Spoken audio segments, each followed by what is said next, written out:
approaching Soviet airspace. 20 minutes to drop off. Commencing internal depressurization. Equipment check. All right, ready to go. Drop zone still showing a high pressure mass. Cap okay. Good. Got high visibility.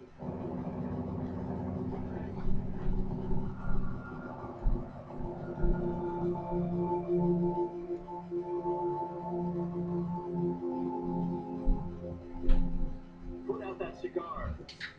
Connecting oxygen hose to interior connector. Put on your mask.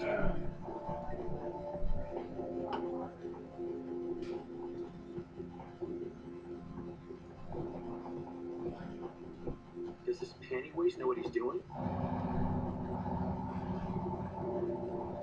Approaching release point. 10 minutes to drop off. Hey, you deaf? He said put out the cigar and put on your mask. Let's do this.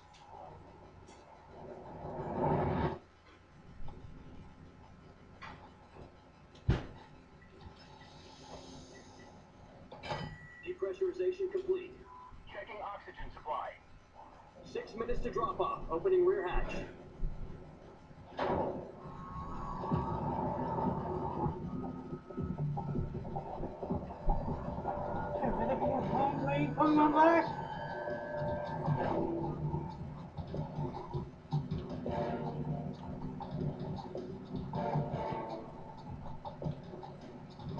External temperature minus 46 degrees Celsius. 2 minutes to drop off. Stand up. You'll be falling at 130 miles per hour. I don't know you will. Wind chill. I mean, this feels a lot like Metal Solid 3's Techie. This is one for the history books. The world's first Halo jump. Yellow jump? Really? 10 seconds to drop off. Stand by. I felt like I stand on the thing on my Okay. All green. Prepare for drop off. Countdown. 5, 4, 3, 2, 1. Spread your wings. And fly. God be with you. Dark Phoenix me for that.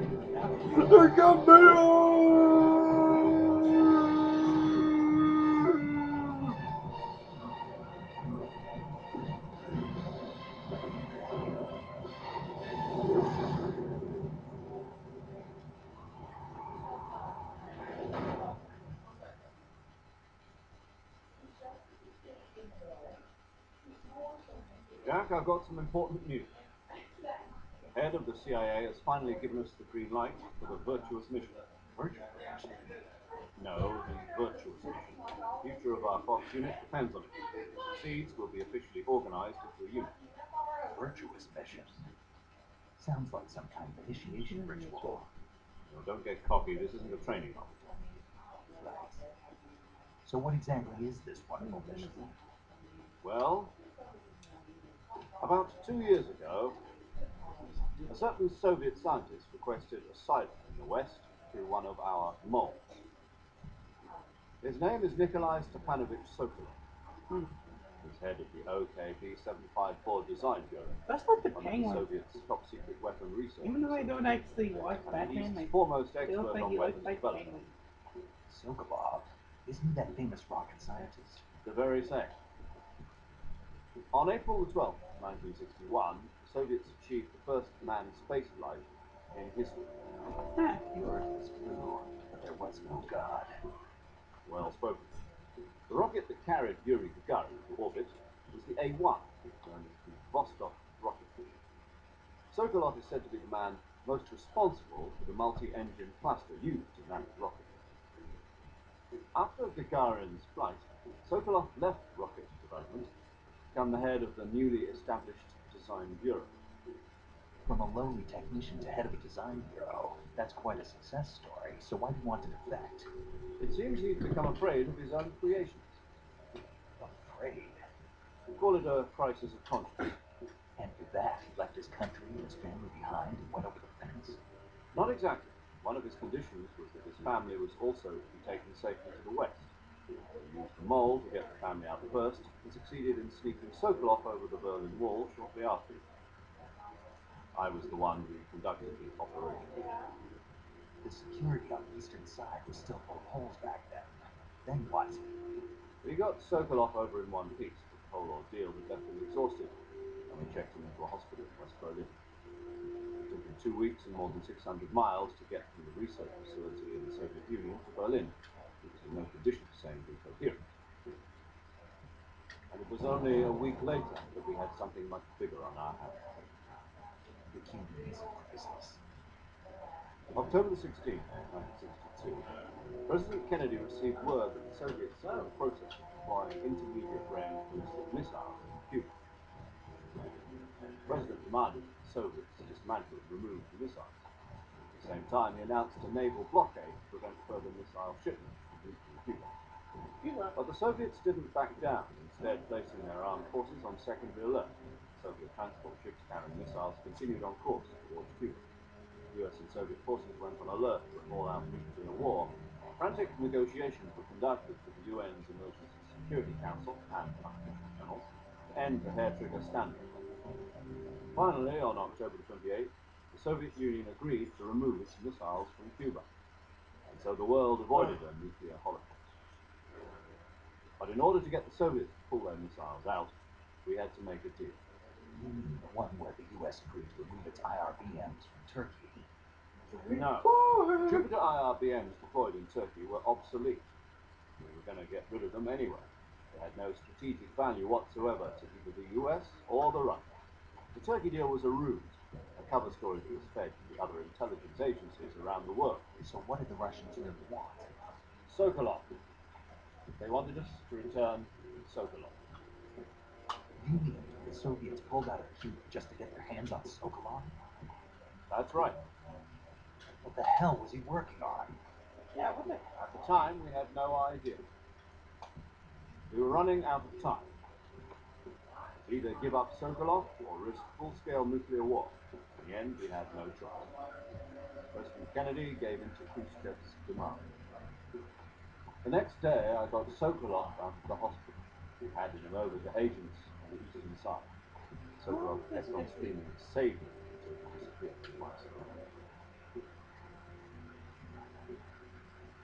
Then a month ago, we received some new information from one of our moles. About Sokolov.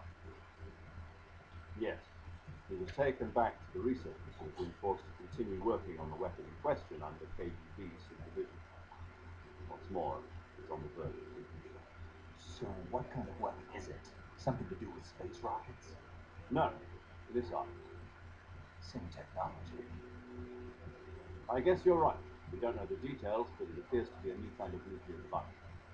For half a year now, the Soviets have been conducting frequent nuclear tests at Semipalatinsk. Something to do with the weapon, I assume. We're talking about a secret weapon so big that Khrushchev is ready to pull out of Cuba to get it back.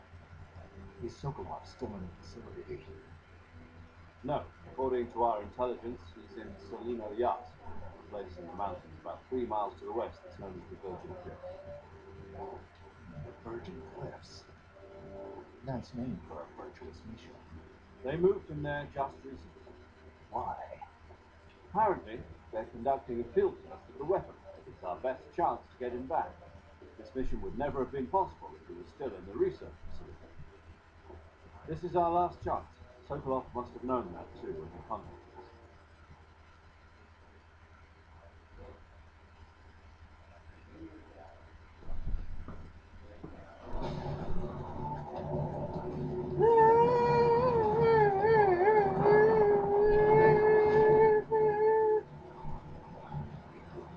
This is not good. I can't remember.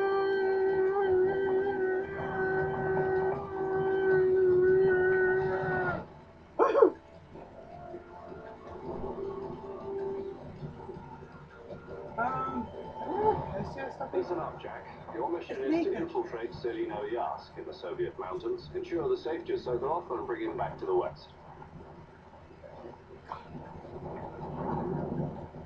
But don't have a jersey or something? If we don't get Sokolov back before that weapon is complete, we'll be facing a major crisis. The clock is ticking. It is? Oh, we do get pissed. I was wondering what that does. Once we've confirmed the rescue of Sokolov, stand by at the recovery point. A recovery balloon will be dropped at that point. Helium will be pumped into the balloon to inflate it. The process takes about 20 minutes. It's gonna take like Once it's complete, the 11. gunship's arm will latch onto the balloon and pull it up. The Fulton surface air recovery system. I'm familiar with the theory. Yeah, man. Combat proof. Do you think Sokolov is up to it? The shock will be less than during a parachute jump, and the arm can handle up to 500 pounds. Huh. So you're planning on going over the border in a single combat talon? She's equipped with two 6-barrel 20mm Vulcan cannons, as well as two 40mm machine guns. Even with the fuel in the reserve tank, we're facing a 4-hour time limit. If all goes well, it shouldn't take more than a few hours. Home in time for dinner. But if anything goes wrong, you'll be eating dinner, breakfast, and all the rest of your meals in the jungle.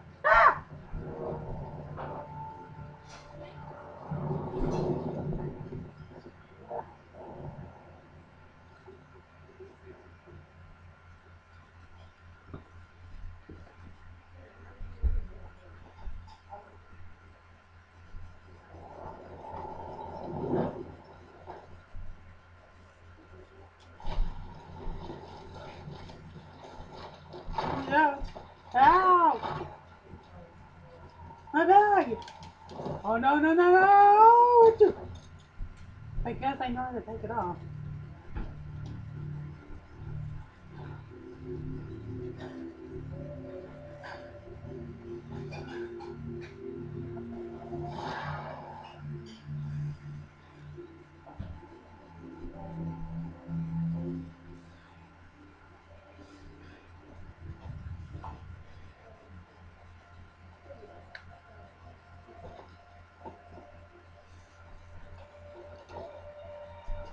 Okay.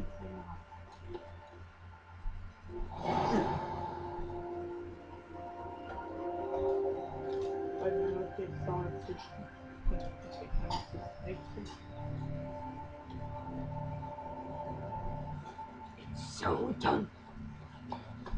It's so done.